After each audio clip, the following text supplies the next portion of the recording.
And a good evening to you. Welcome to HBCU News, where broadcast and Black culture collide. I'm Shemai Cook. Tonight, we're showcasing a huge HBCU skincare partnership and celebrating a phenomenal university graduate. Let's get started. When Savannah James launched her new reframed skin line, Howard University was the first call she made to collaborate with in order to test its effectiveness. What an amazing opportunity for both Miss James and Howard University's School of Medicine. What an amazing opportunity there. All right, we're in other news. Let's go to North Carolina. We're going to celebrate Dr. Aaliyah Griffin, a Hampton alumni who became the first Black person to earn her PhD in marine science from UNC Chapel Hill. Let's take a look.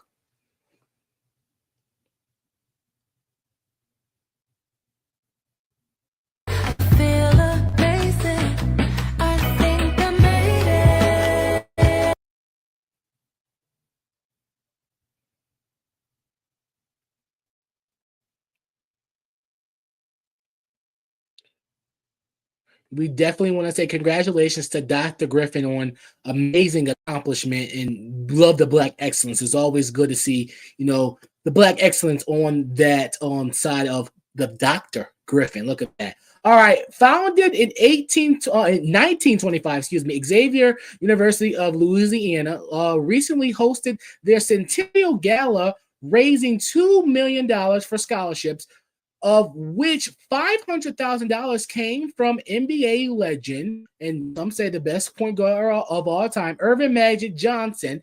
In a news release on the Xavier University official website, states, quote, "The mark of a great man is who shows up," end quote, Johnson said in his tribute to Dr. Francis at the gala. Quote, "Because the man that you are, all the great things that you have done in your stellar career, and all the people that you have helped, you became successful through great leaderships at Xavier. In your honor, I'm going to give Xavier $500,000. All the proceeds from the gala will support student scholarships," end quote. What an amazing support there from Earvin Magic Johnson. What amazing. All right, now everybody has heard this song. Everybody get your fans out. Where the fans at right now? A big shout out to the South Carolina State University Marching 101 band for being featured in the official Boots on the Ground video. Artist 803 Fresh premiered his video on the Sherry Shepherd Show. Take a look.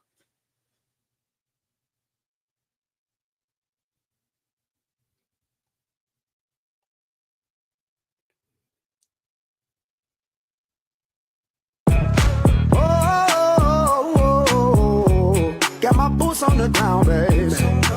Wait a minute.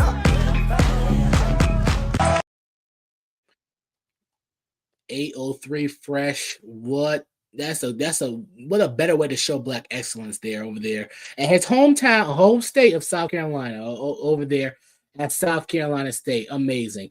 Well, I was excited for the sequel of A Different World. The pilot of the sequel is set to start production on July 1st in Atlanta and will focus on Dwayne and Whitley's daughter, HBCU's experience at Hillman College. The sequel is in development at Netflix. Listen, Netflix is continuing the legacy. We love that. And speaking of legacy, real life Mr. and Miss Now. Congratulations to former Miss and Mr. University of Arkansas at Pine Bluff, who got married last month after getting engaged right after graduation last year. Let's take a look at these photos from their wedding.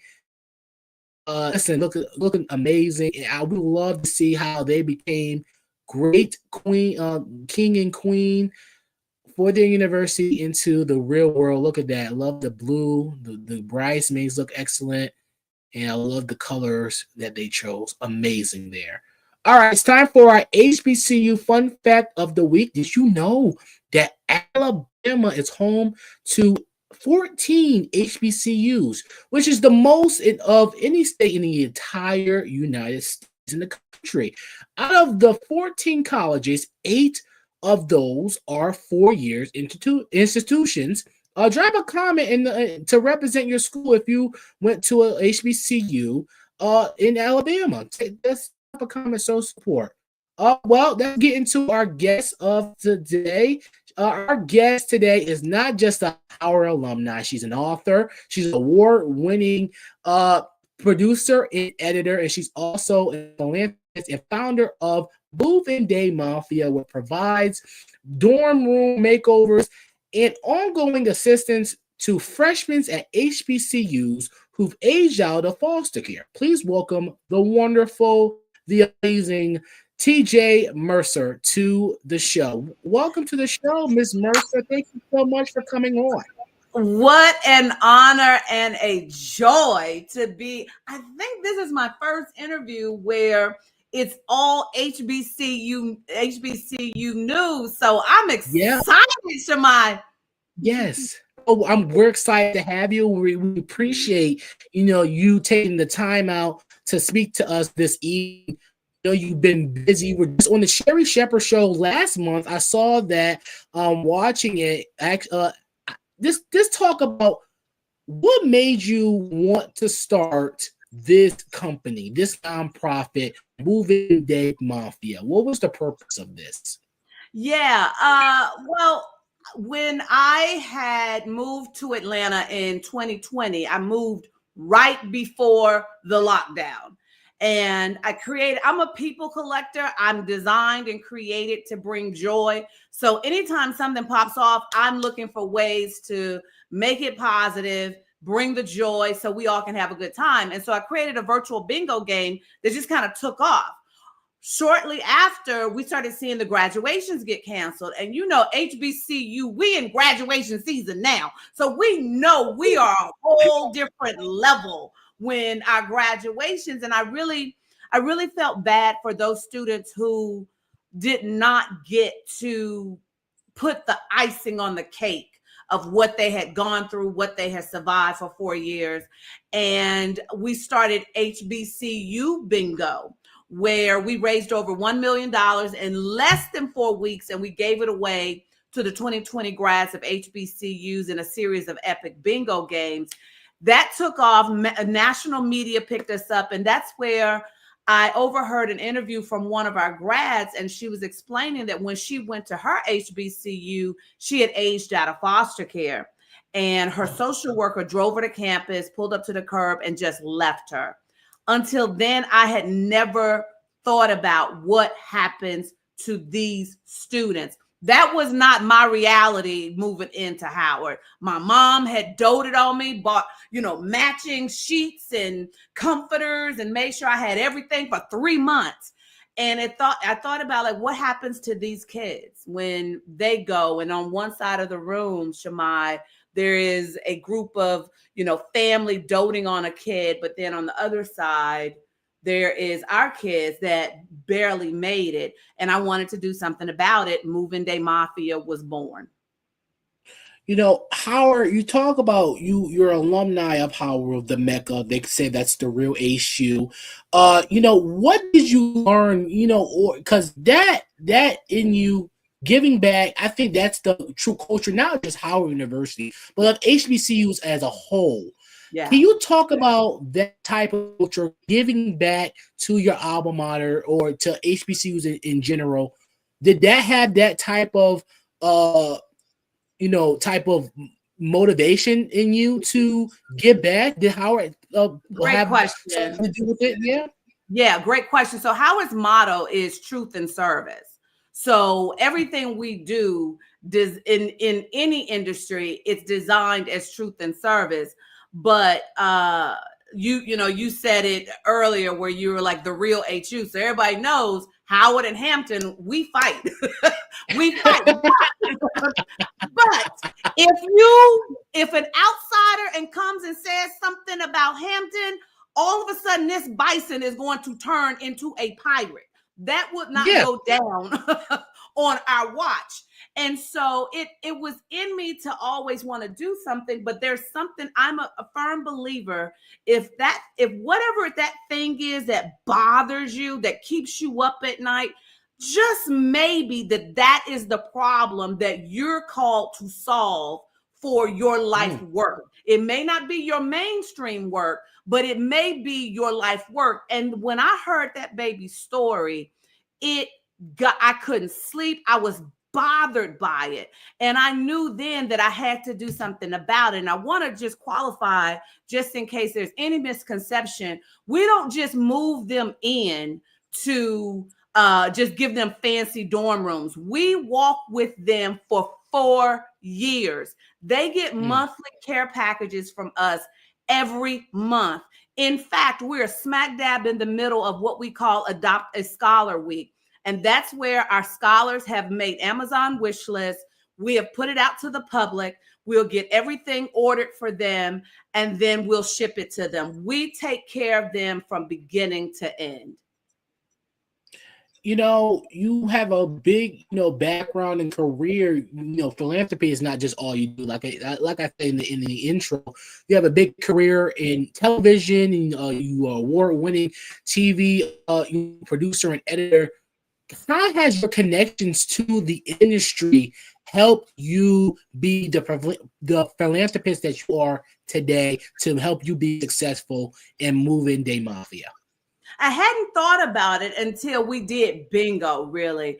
And during the bingo, when we did those 4 weeks, I opened my whole phone contacts, or as we used to call it at my age, Rolodex, and made sure that I tapped into every single person that I could get to for the benefit of these kids. And I'm still doing that, which is why on July 12th, we're doing our very first in-person fundraiser where we're taking it back to our roots, and we're doing the HBCU bingo experience, where Sherry Shepherd is going to be our MC and our celebrity chair of the event. So everything I do, even as a storyteller, when I'm writing emails to our donors, posting on social media, everything I do is through the lens of a story of how do I want people to feel? How do I want them to feel a part of the mission? Because these are not just my kids. We have donors who I call my Mafia miracle makers,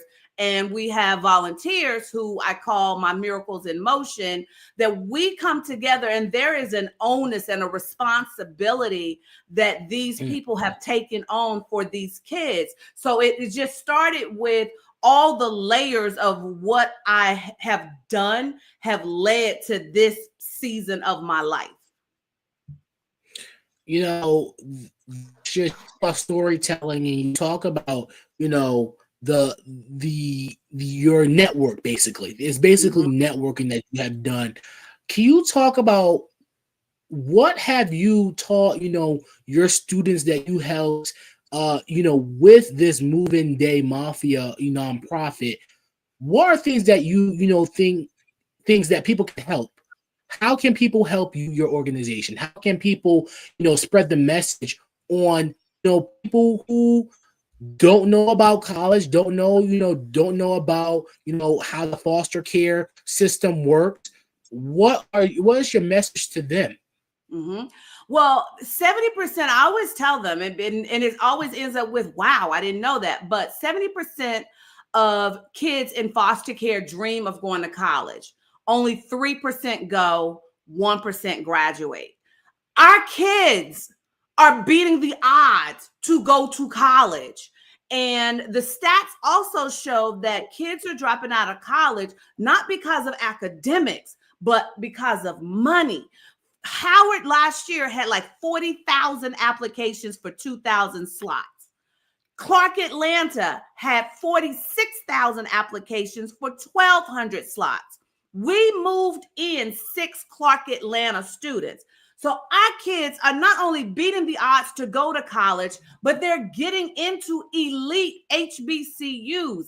It is our responsibility as a community, as a culture, to help these kids get to the finish line. And I call them kids because they are my babies. I know they're young adults, but they still are my babies. Shamai, you are one of my babies. But I try to just paint the picture of let's help take care of them while they're on their way to their dreams. They're in these environments not because of something in their control. Something has happened that has landed them there. Let's not make it worse and actually help them to become productive members of our society, of our HBCU community, because HBCU community are givers. So it will be a cycle that gets passed on and on and on and on. You know, one thing I really do admire about you as a, not just as, the work that you're doing, your glasses. Every time you make a statement with your glasses of past interviews and your wardrobe. Can you talk about, some people saying, oh, when you're Black, you have to be, don't be stand out. When, Black people were meant to stand out. How do you own that, with the type of clothes and the type of, frames that you wear? How do you own that? So I've been wearing glasses since I was 12. I don't think anybody's ever asked me this question. I love it. I've been wearing glasses since I was 12. So for me, if it's a necessity, I need to make it a part of my personality. I did wear contacts for a while and then had some problems where I almost lost my sight. And so if I'm going to wear glasses, they need to be a part of who I am. And I was just thinking about this the other day. Somebody had posted on social media about fashion. And it may look like I'm into fashion, but I couldn't care less about fashion. I have a uniform now. You are going to see me in something about Moving Day Mafia, which this is us. I believe in miracles for Moving Day Mafia or something. You're going to see me rock some HBCU earrings or some Moving Day Mafia earrings. You're going to put me in some, bling Chuck Taylor sneakers and a pair of glasses. I don't have the bandwidth or the time to be coordinating outfits. When I do have to look a lot more decent, my friends come together and tell me you're wearing this. So your friends helped you for your Sherry Shepherd fit that you wore. Okay, yes, that was a really good outfit. You have some good friends.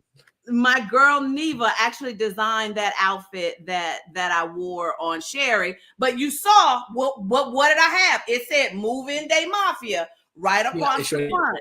So I'm going to always be on brand because I love people. I am an extrovert with introvert tendencies. So when I leave the house, I know I'm on God's payroll and I'm designed to bring joy. So when I leave the house, there's a switch that literally flips on in me that I know I want to draw people to me so that I can love on them. I've earned the moniker, the world's greatest hugger. I have people standing in line waiting to hug me. That is my ministry. So I know that I want opportunities to draw people to me, and my glasses typically draw people to me, strike up a conversation, and then I get to just love on them. Oh, wow. Well, we love you for coming on here with us here at HBCU News. I appreciate you so much. We gotta network and talk after the show, but thank you so much for coming on. We appreciate you. TJ Mercer, everybody. Thank you so much. Thank you. MovingDayMafia.org. Make sure you go to volunteer. Our move-in season is coming up. Applications are open. So if you have aged out of foster care or unhoused, or you having severe financial hardships, moveindayMafia.org/apply. And you don't have to, we've expanded it. You don't just have to be freshman. You could be at any part of your HBCU journey. Thank you, Shamai. I so appreciate the opportunity. Oh, you're welcome back anytime. Please come on. I definitely appreciate it. Thank you. Bye. Thank you so much. No problem. Well, that does it for our show today. Thank you so much to TJ Mercer for joining us. For all of us here at HBCU News and Historically Black Sense, I'm Shamai Cook. We'll see you guys next time. Bye-bye.